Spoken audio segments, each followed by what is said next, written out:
Iran और Israel के बीच में चल रहा है, इसका इंपैक्ट इस रीजन पे आएगा पेट्रोलियम मसनूआत की कीमतों में इजाफे की सूरत में। जो अब तक की इतला है उसके मुताबिक ये जो नई टेंशन क्रिएट हुई है इसके बाद 3% पेट्रोलियम मसनूआत की कीमतें बढ़ी हैं, $92 तक ये पहुंच गई है, $89 से $92 तक पहुंच गई है। तो 3% के लगभग ये कीमतों में इजाफा हुआ है और इसका इंपैक्ट अल्टीमेटली पाकिस्तान पे और बाकी मुल्कों के ऊपर आएगा। दूसरी जानिब जो ईरान का दावा है वो भी आपके सामने रखना बहुत जरूरी है। और शाम में ईरानी सफारतखाने पर हमले के जवाब में ईरान की जानिब से इसराइल पर ड्रोन हमले किए गए थे और अब इसराइली फौज ने अटैक किया है। इस पर ईरान ने, जो ईरान की फारस न्यूज एजेंसी है उसके मुताबिक ईरान के सूबे अस्फहान के एयरपोर्ट पर धमाके की आवाज सुनी गई थी, जिसके बाद परवाजें मुअत्तल कर दी गई थी, जबकि ईरानी फदाई दिफाई निजाम को फाल कर दिया गया था। ईरानी मीडिया के मुताबिक अस्फहान में सुनी जाने वाली धमाकों की वजह मालूम नहीं हो सकी। हालांकि अमरीकी नशरियाती इदारे ABC न्यूज ने एक अमरीकी एहलकार का हवाला देते हुए कहा था कि इसराइल ने ईरान पर मिसाइल दागे हैं।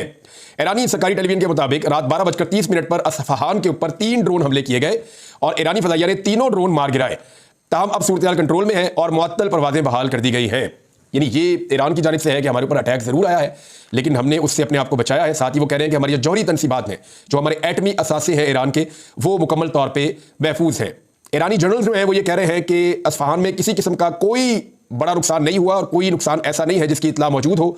और फौज के इस जनरल का हवाला जो है वो बरतानवी नशरियाती इदारे में छपा है। ईरान ने फौरी तौर पर वार्निंग जारी की है और ईरानी सदर इब्राहिम रईसी ने 2 टोक अल्फाज में खबरदार पहले भी किया था, दोबारा उन्होंने वार्निंग जारी की है और उन्होंने कहा कि फौरी, सख्त और वसी पैमाने पर संगीन रद्द-ए-अमल होगा अगर ईरान को कोई नुकसान पहुंचा तो, और उसके लिए वो मजीद 12 दिन इंतजार नहीं करेंगे। पिछले हमले का जवाब उन्होंने लगभग 12 दिन के बाद दिया था, इस मरतबा वो 12 दिन तक इंतजार नहीं करेंगे।